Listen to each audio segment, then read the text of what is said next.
Salibonani my viewers lama subscribers AVG News. Igama umxolisi Sibonge sakoncube. Ngithe angijike ngizophendula imibuzo kulabantu aba-applyela ama permits. Asebesukile uwaiver sebe applyela ke ama permits ngemva kobana sebethole iwaiver. Kodwa xa besazi applyela lapha kukhona lapha abahlangana khona lohlupho oluthile. Kule page elilembuzo eminye engani iphica abantu abathile babuzile abanenga kakhulu asebebuzile ukuthi mabefika kulelo page benza njani. Abanye ngibaphendulile kodwa ngiyazi ukuthi le into ehlupha abantu abanengi kakhulu ngoba cishe wonke umuntu ozi-applyelayo for i-permit usuka ahlangane layo ngicine sengibuzwa imibuzo ke yokuthi lapha umuntu abebamba ifoni ebuza ukuthi lapha ngenzeni. So ngithe angikhulumelani lani elingazikathi li-apply ukuthi nxa selisiyafika laphana selisazi phela ukuthi lenze njani. Kodwa ngingakaqhubekeli phambili bengicela ukuthi ngilincenge ukuthi li-subscribe kule i-channel bese like libuye li-share i-video le ukuze usizakale abantu abanengi ifinyelele ebantwini endlebeni lasemehlweni amaningi. I-page leli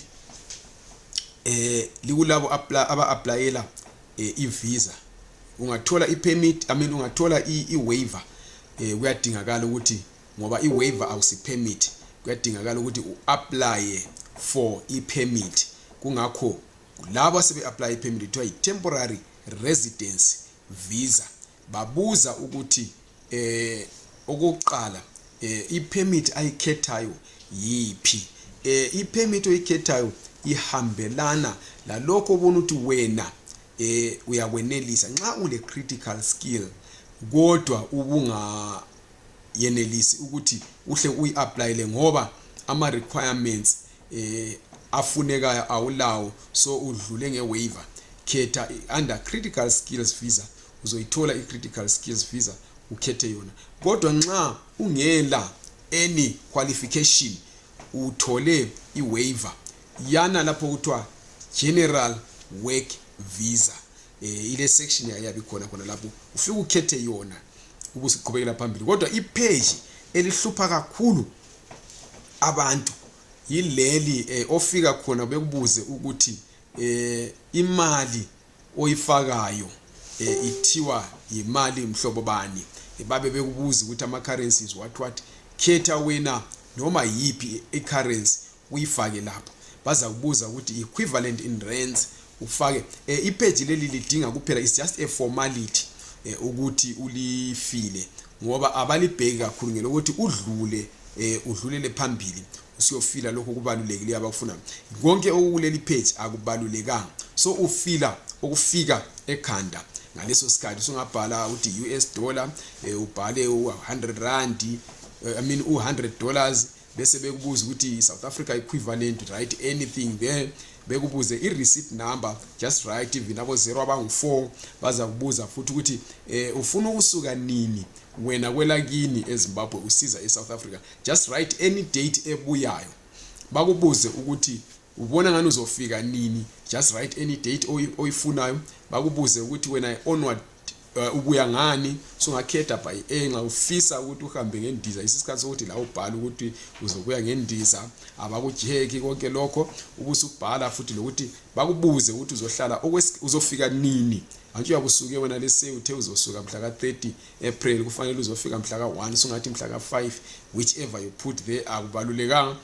Then babe sebekubuza ukuthi i-ticket number sengikhulumile ukuthi ubhalani. Bakubuza ukuthi uthethe ngapi itikiti lelo, bhala eni ndawo. Base kubuza futhi lokuthi ulandeni. Abakubuza iminyaka ukuthi okay uzohlala iminyaka emingaki. You can write even 60 months. Uzosuka nini ukhuluma ukuthi that is ungakhetha ukuthi 60 months. Baza kubuza ukuthi ama months bathi kule ndawo bathi months, weeks and years. You can just write 60 months. Then base bekubuza ukuthi in years, so ungabhala 5 years. Uzosuka nini eSouth Africa, you calculate ukuthi i5 years inclusive of now and then last year ungaphela nini. But konke lokho akubalulekanga, bafuna kuphela ukuthi ufile ipage lelo. So whatever you put there okuzokuvumela ukuthi udlulele ku next page. Just put it there. Aso page libalulekileyo. So lingatshoni licha amaganda ukuthi usucabanga into eziningi, usubuza abantu, usudinga ama documents. No. This particular page is where you are allowed to lie and be creative.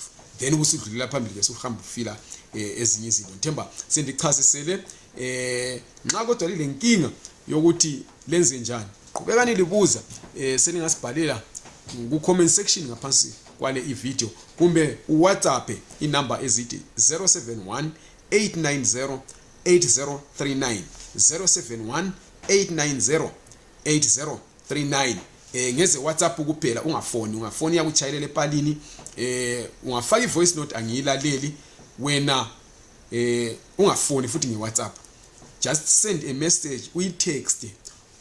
I-voice note uyifaka kuphela nxa sesivumelene. So sungangitext umbuze ngakufakela yini i-voice note, ngithi yebo ungamfakela kodwa ngizoyilalela ngesikhathi esithile, ngithi hayi ifake lami bese ngilalela bese nguphendula lapho dinga uphendula khona. Kumbe ngambuza ngakufonela yini nge-WhatsApp ivume, kumbe kutshela ukuthi manje ngisabhizi fona ngesikhathi esithile. Ungaphonga ufonela kuphela vele kangiyibambe. Ungaphonga ufaka i-voice note kuphela vele ngiyilalele ngoba ngumuntu obhizi kakhulu futhi hayi kancane.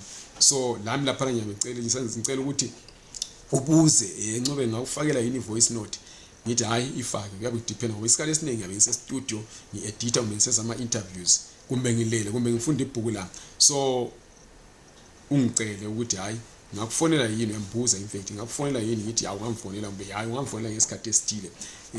Ayisuwe wedwa, baningi vele abantu labantu engibaziyo babuza baqala babhuke ukuthi bamfonele ngoba ungaphonga usuka uphela usidobha inamba usufona uyachaya epalini or ufone ingayibambi. Ngithemba sizusisene. Ngiyabonga kakhulu, libe le weekend enhle. Ningakhohlwa ukusubscribe, ukulike nokushare ivideo le.